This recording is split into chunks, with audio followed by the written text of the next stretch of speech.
Good morning students, +1 class. आज हम पढ़ेंगे निबद्ध और अनिबद्ध गान। हमारे प्राचीन ग्रंथों में गंधर्व और गान, निबद्ध तथा अनिबद्ध गान का वर्णन किया गया है। गांधर्व स्वर, ताल और पद का ऐसा मिश्रण था जिसमें बदलाव संभव न था और जिसका प्रयोग देवतागण अदृष्ट फल की प्राप्ति करने के लिए किया करते थे। परंतु गान परिवर्तनशील एवं श्रोतागणों का रंजन करने वाला और दृष्ट फल देने वाला होता था। निबद्ध और अनिबद्ध गान का उल्लेख मतंग, शारंगदेव और भरत आदि ने किया है।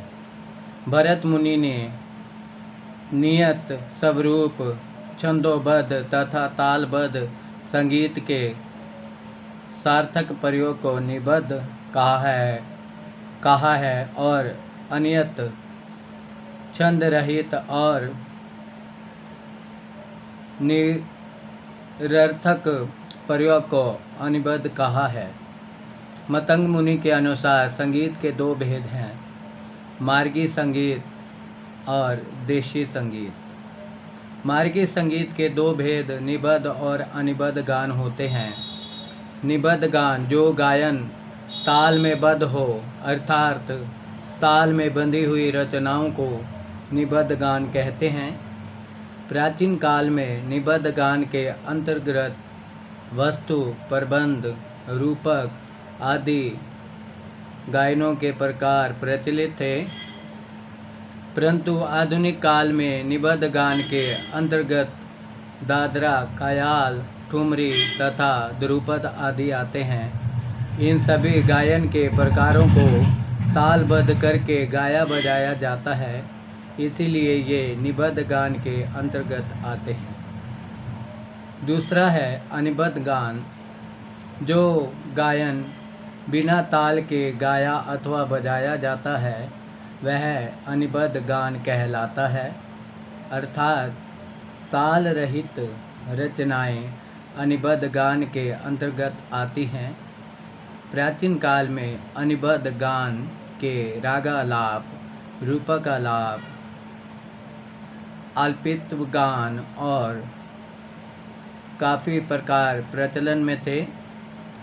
आधुनिक समय में आलाप गायन इसी श्रेणी में आते हैं, क्योंकि वह भी तालबद्ध नहीं होता, अपितु कलाकार स्वतंत्र रूप से अपनी भावनाओं को ताल बिना स्वरों द्वारा प्रकट करता है। मार्गी वह देशी संगीत में अंतर। मार्गी संगीत अलौकिक संगीत है, जबकि देशी संगीत लौकिक अर्थात मानव निर्मित है, जिसकी रचना लोक रुचि के आधार पर की गई है।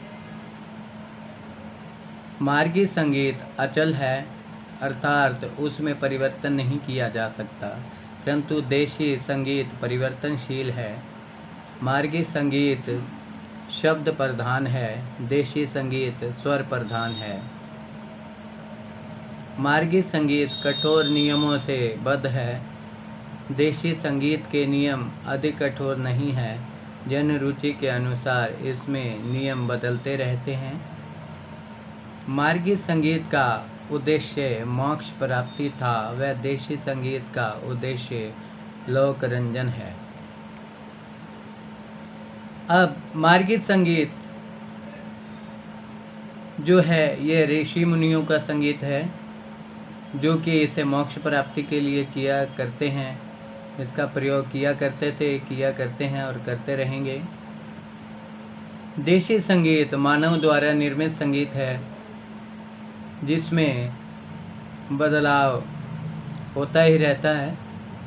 नाना प्रकार के राग हैं, नाना प्रकार के गीत हैं, गज़ल हैं, भजन हैं।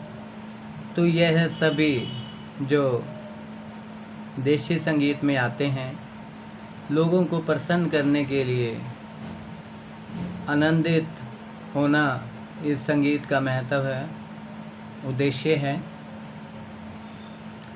अब नेक्स्ट हम पढ़ते हैं स्वर मालिका या सरगम गीत। राग में प्रयुक्त स्वरों की तालबद्ध रचना सरगम गीत या स्वर मालिका कहलाती है, जिसमें शब्द नहीं होते और इसे सिर्फ सरगम से ही गाया बजाया जाता है। स्वर मालिका में सिर्फ स्वरों पर ही जोर दिया जाता है और स्वर ही इसमें उच्चारण किए जाते हैं। इनमें कोई शब्द नहीं होते, कोई कविता या शब्द का प्रयोग नहीं किया करते। इसमें सिर्फ सरगम में स्वरों का ही प्रयोग किया करते हैं, इसीलिए इसका नाम स्वर मालिका पड़ा। सरगम गीत के माध्यम से राग के स्वरूप का पूर्ण रूप से स्पष्टीकरण हो जाता है। सरगम गीत प्रत्येक राग व ताल में हो सकती है। सरगम गीत जो है किसी भी ताल में हम गा बजा सकते हैं और किसी राग में भी हम सरगम गीत गा सकते हैं। सरगम गीत में दो भाग होते हैं, स्थाई और अंतरा। यह मध्यम भाग में गाई जाती है। विद्यार्थियों को स्वर ज्ञान कराने में स्वर मालिका विशेष रूप से सहायक मानी जाती है। यह हुआ हमारा स्वर मालिका। स्टूडेंट्स, जैसे अभी हमने पढ़ा निबद्ध और अनिबद्ध गान, जिसमें निबद्ध गान जो है ताल में गाया जाता है और अनिबद्ध गान बिना ताल के गाया जाता है। दूसरा हमने पढ़ा मार्गी व देशी संगीत। मार्गी संगीत ऋषि मुनियों का संगीत है और देशी संगीत मानव द्वारा निर्मित संगीत है। इसमें बदलाव हो सकते हैं। फिर हमने पढ़ा अभी स्वर मालिका या सरगम गीत, जिसमें शब्द ना होकर स्वरों का ही प्रयोग किया जाता है, स्वरों को ही गाया बजाया जाता है ताल में। और यह स्टार्टिंग में स्टूडेंट्स के लिए, स्वर ज्ञान के लिए बहुत महत्वपूर्ण है। नेक्स्ट अब पढ़ेंगे हम लक्षण गीत। लक्षण गीत में राग का संपूर्ण परिचय लक्षित होता है, जिसमें राग का नाम, राग का थाट, राग की जाति, राग का समय, यह सब कुछ शब्दों के द्वारा गाया बजाया जाता है।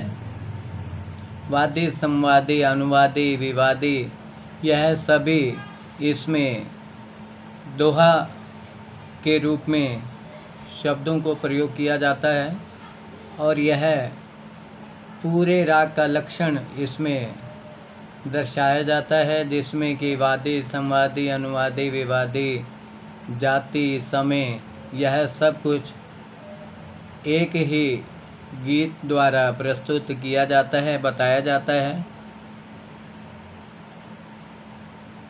संगीत सीखने वाले विद्यार्थी को राग सिखाने से पूर्ण लक्षण गीत सिखाया जाता है, ताकि उसे पूरी डेफिनेशन याद हो जाए। यूँ कहें कि लक्षण गीत राग की पूरी डेफिनेशन कुछ शब्दों में प्रस्तुत की जा सकती है,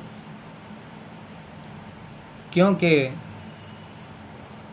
सभी पूरा का पूरा जो डेफिनेशन है राग की, वो कुछ ही शब्दों में और दोहा जैसा इसमें प्रयोग किया जाता है,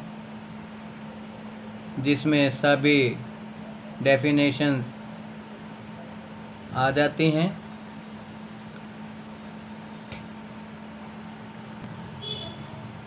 स्टूडेंट, अब हम पढ़ेंगे राग। राग की परिभाषा। राग शब्द रंज धातु से बना है, जिसका अर्थ है प्रसन्न करना, दूसरे को प्रसन्न करना, खुद प्रसन्न रहना। यही म्यूज़िक का पहला फर्ज भी है और यही इसका नियम है कि हम दूसरे को और अपने आप को प्रसन्न रखें राग विद्या द्वारा। अर्थात स्वरों व वर्णों से विभूषित वह रचना जो मन को प्रसन्न करे, श्रोताओं को आनंदित करे, उसे राग कहते हैं। वह संगीत में ध्वनि जो स्वरों और वर्णों से विभूषित हो और मानव मन को प्रसन्नता का अनुभव करवाए, उसे राग कहते हैं। रागों का भारतीय संगीत में बहुत महत्व है। रागों को यदि भारतीय संगीत की नींव कहा जाए तो यह अतिशयोक्ति नहीं होगी, क्योंकि राग एक हमारे जीवन का बहुत बड़ा महत्व है राग का जीवन में, और यह हमारे भारतीय संगीत की यही पहचान है कि देश विदेश में रागों को सुना जाता है, गाया जाता है, बजाया जाता है। राग में इतनी शक्ति है कि आप सभी ने बच्चों सुना होगा कि मियाँ तानसेन दीपक राग गाते थे, दीपक जल जाते थे। राग मल्हार गाते थे तो बारिश आने लगती थी, क्योंकि वो बहुत बड़े विद्वान थे।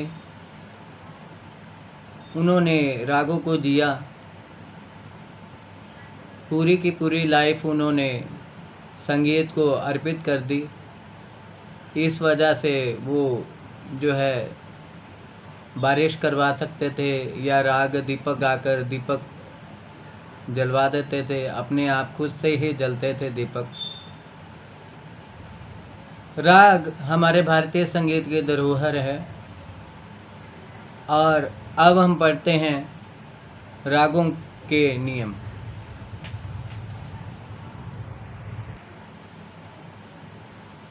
रागों के नियम। प्रत्येक राग की उत्पत्ति थाट से होती है।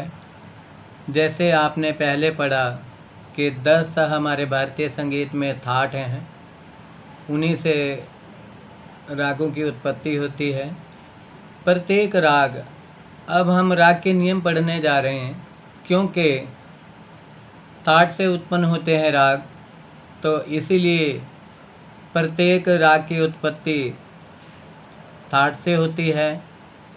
इसीलिए रागों का पिता या जनक कहा जाता है इसे, थाट को। राग में कम से कम 5 और अधिक से अधिक 7 स्वर होते हैं। 5 स्वरों से कम राग नहीं होता। यह नियम है कि कम से कम 5 स्वर और अधिक से अधिक 7 स्वर। जैसे हमने पहले पढ़ चुके हम लोग कि जाति होती हैं, 3 जातियां होती हैं। देखिए, अब वही चीज़ें सब स्टेप बाय स्टेप आगे हमारे काम आने वाली हैं। तो मुझे आशा है कि आप अच्छे से रिवीजन कर रहे होंगे, क्योंकि हम आगे चलते जा रहे हैं। अगर पिछला हमें अच्छे से नहीं आएगा या अच्छे से लर्न नहीं होगा, तो हम आगे वाले शायद जो चीज़ें आएंगी आगे, उनको हम कहीं ना कहीं मिस कर जाएंगे। तो इसलिए आपको मैं ये कहना चाहूँगा कि आप रिवीजन करते रहें।